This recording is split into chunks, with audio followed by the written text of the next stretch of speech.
You were the one who raised this at the top of the show yesterday, and now they've changed the age on who can use the app so they feel better about themselves. Wow, you made a big difference, Joe Scarborough. Whatever, Mika Brzezinski. You know, the thing is that I heard all day yesterday afternoon, there was pushback from people that were saying that this app was not affiliated with the NRA, and these were some of the same people that were trying to explain why they need assault weapons to protect their constitutional rights. Their arguments are absolutely unbalanced. They really are. You look at the argument that assault weapons are protected. We hear this all the time by the Second Amendment. We hear that these high-capacity magazines are protected by the Second Amendment. They're not. It's right there in Heller. Scalia wrote it, and yet the NRA has so programmed people that like buying a lot of these assault weapons to think this is your constitutionally protected right. James Madison gave you this right when he helped draft the Bill of Rights.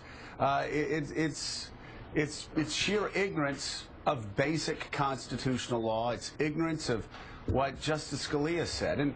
And that app, forget about whether 4-year-olds can play it, or 8-year-olds can play it, or 12-year-olds can play it. Exactly. I guess, Mika, the question is, what organization puts out an app like that any children can play 1 month after the most just indescribely horrific slaughter of young 6- and 7-year-olds? Is that really how they mark the anniversary? Has this organization become so out of touch, so insulated, so extreme, so arrogant that they think middle Americans are going to put up with that? And they also, look, they want to press back against regulations and laws. And, you know, I don't want to create a nanny state as much as you all might disagree with that. But what kind of a society do we want to be? What kind of decisions are you going to make, companies, on your own to help our society be better, healthier, and promoting of good business and of good people in this world? And if that sounds naive, well, then I'll just go back to work on regulations and policies, because nobody here is taking any responsibility for what some of these things may cause, directly or indirectly. I mean, to me, it is the question of who are we?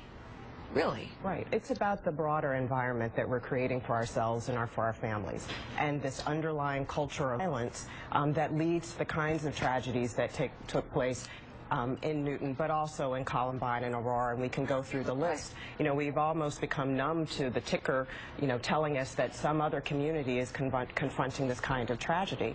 And I think we have a responsibility as individuals and as citizens to push back on this. If this isn't the kind of culture we want, then we're going to have to say to companies, we're going to have to say to our policymakers, this isn't, you're going to have to stop. Joe, I'm talking about playing nice, but I don't think that's going to work. Well, and you know, the thing is, we have been focusing, of course, some on the gun lobby. Right. But right after Newtown, we were also talking about the responsibility of Hollywood. Right. And you want to talk about an industry that is completely blind to to their responsibility to bringing violence to culture. Who was one of the most celebrated men Sunday night at the Golden Globes? Quentin Tarantino. Yes, he was. A man who, first of all, said some, I think, extraordinarily disrespectful things right after the killings of those young children up in Newtown, but then was praised widely in polite society for producing an extraordinarily violent movie that is just one more extraordinarily violent movie that he puts out aimed at teenage boys and boys in their 20s, young men in their 20s. You know, the left will go to the barricades defending Hollywood's right to make our violence more coarse, more violent, more out of control.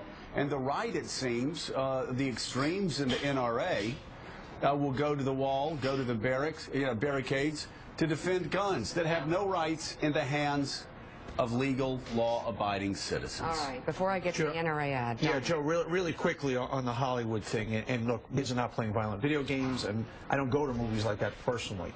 There is, to me, a huge difference between guns Well, of course, and violence. of course there is, Donnie, because you're a liberal. No, let me because there's a difference. There's a very slippery slope between freedom of speech and art, because then kind of who sits judge and jury versus a very hard line in the sand: no assault weapons, no extra bullets in those magazines.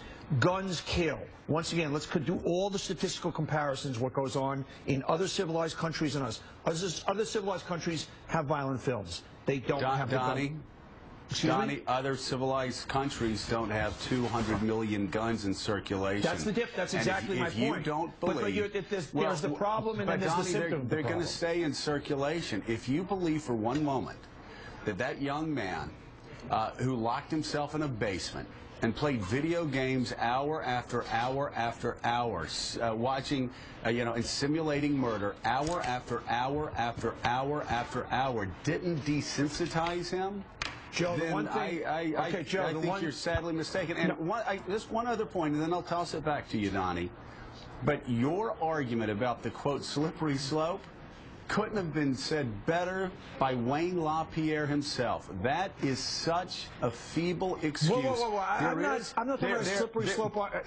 There's a big difference between a slippery slope and a hard right line. Please don't compare me to that nut job. Well, no, I have to, because this is the argument, Donnie, that gun rights extremists that say, I must have these clips, or these magazines, I must have these assault weapons, have been saying for years, oh, if you take away my assault weapon, then I'm not going to be able to have a hunting rifle or a shotgun or a handgun. It is the same argument, whether you're talking about the First Amendment or the Second Amendment. The fact that people on the left say we can't have as nuanced approach to curbing violence in Hollywood as we can curbing gun violence,